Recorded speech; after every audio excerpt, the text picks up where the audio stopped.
I'm a Jersey girl that just went to LA for the first time, and this is how it's gone so far. The first place we went to was In-N-Out, and my boyfriend made me get the animal fries, but that joint was nasty. Then I went to Millennium Dance Complex, and that was amazing, but my body didn't feel amazing though, and that's what you missed on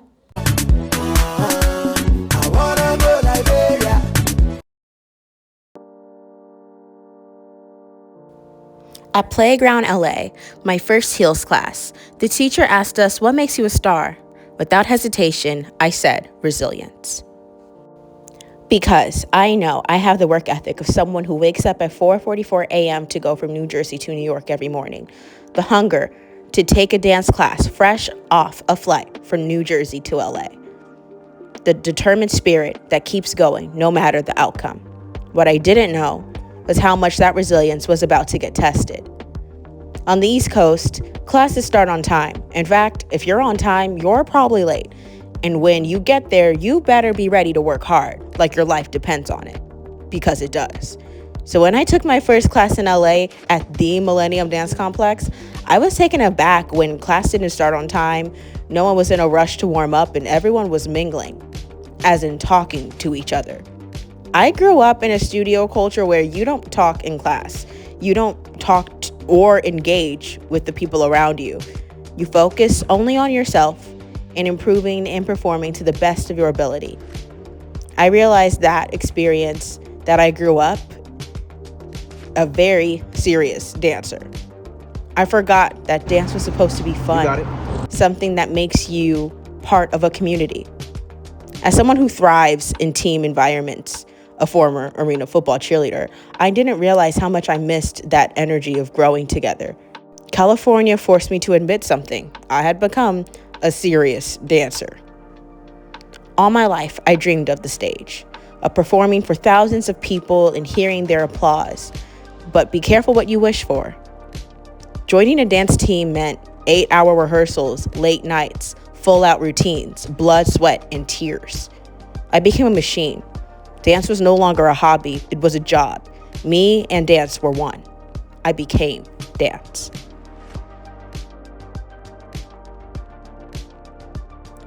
I forgot to have fun. I lost sight of my why because applause isn't a strong enough reason to keep going when your body hurts, when you have to bury your loved ones and hop right back on the field, when you have a panic attack during field practice, when you start breaking into hives during a game, because applause isn't enough of a reason. But that's the thing. It was never about the applause. It was about so much more. It's because I innately believe that I was put on this earth to perform, period. It's truly that simple. This spaghetti. Thank you. Oh, thank you.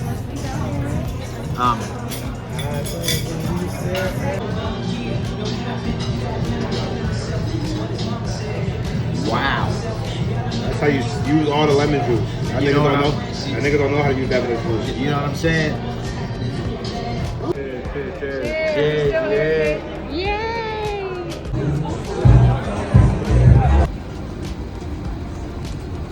The bag may not inflate while oxygen is flowing. Make sure your mask is secure before helping others.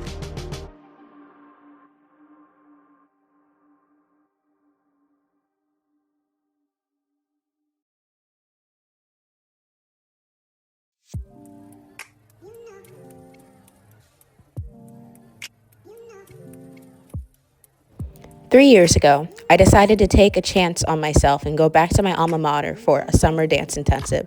There was a workshop on my first day. That's where I met Maxine.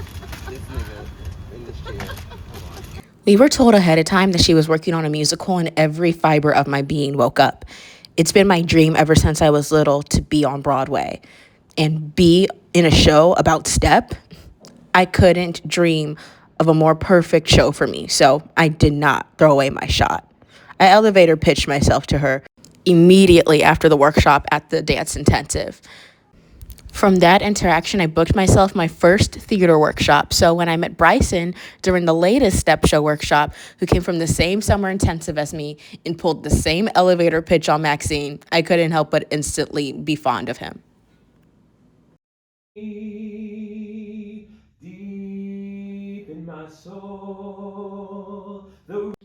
Left, Right. Even more so when he offered up the talents of his friend Nyla.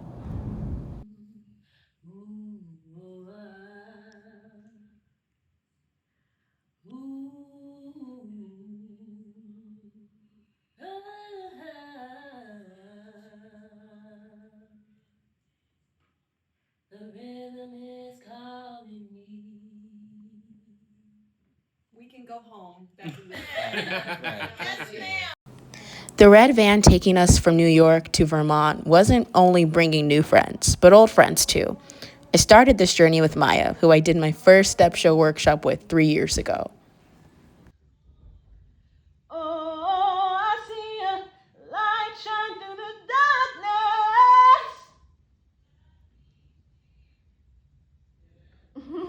from there. From We Got Love. We got love for all our sisters and the brothers too.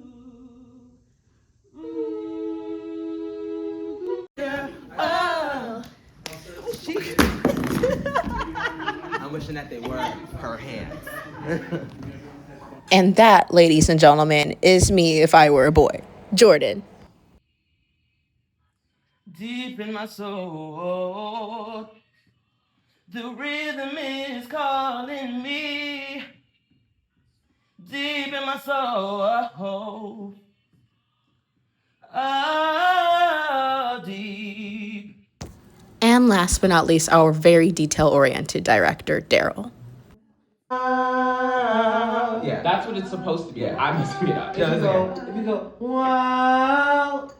I know. We agreed on penne and then 2 sauces. I take our pesto and I raise us a different sauce. I just have to White. call my red sauce still, but then instead of pesto, we're going to work Worcestershire spinach to make it work very well. Like an olive oil. Okay. Charlize is I on the like sauce. pesto though. She got it. Who's on the pasta? But Situation. can I check if there's a baking sheet? Yeah. Because then we could just Okay, bake cool. cookies. But The pre-made cookie dough? snack sometimes. Whatever. Charlize. It's not work. Reason- Just put it on the cookie sheet. I like that idea. I don't know if there's a baking sheet. I just I'm wanted to not check. sure that That's not the the ovens She wants work fresh well. cookies. The oven works well. But if you want to bake cookies, I support you in that mission. Mom is Something comes to me, heart beats that way, Lord, I hear them. And if you want to hear the rest of the song, tell me about it in the comments. And better yet, follow Step Show the Musical on Instagram. Coming from Cali to Vermont, for me, felt cold. It was quite the adjustment. I do have to admit, the views were breathtaking, and getting to experience it in person showed me why fall is my favorite season. I was with my favorite people, doing my favorite thing in my favorite season. Nothing could get in the way of this. Pure joy and happiness. Right? Right? You're wrong. Because one cold night, late in Vermont, 7 creatives came back late from work one night. And a rat was in their midst. Not a rat, but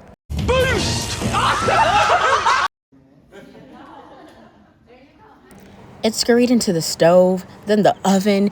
It was in that moment that the LAP's grand pasta and cookies plans vanished, and all that was left in the wake was fear.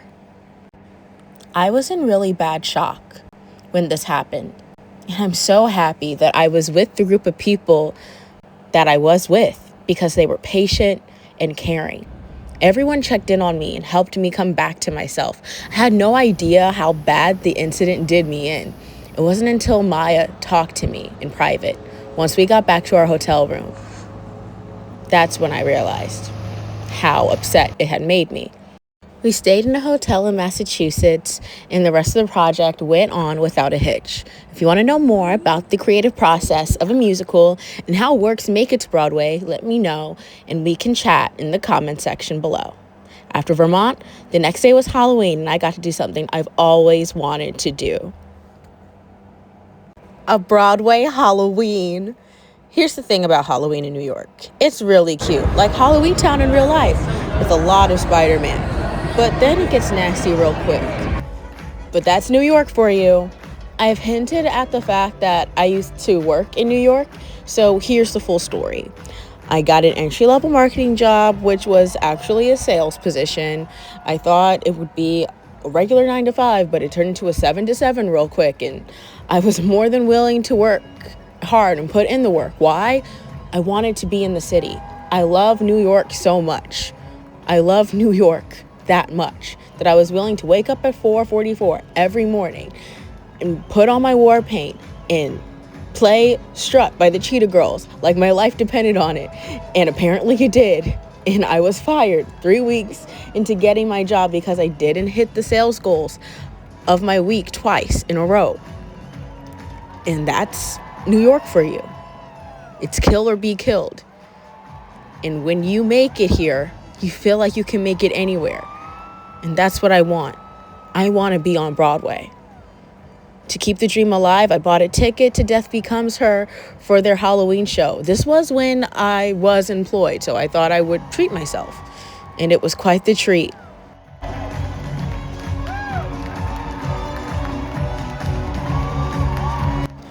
My New Yorker mentality hasn't just shaped the way I view the world, but also myself.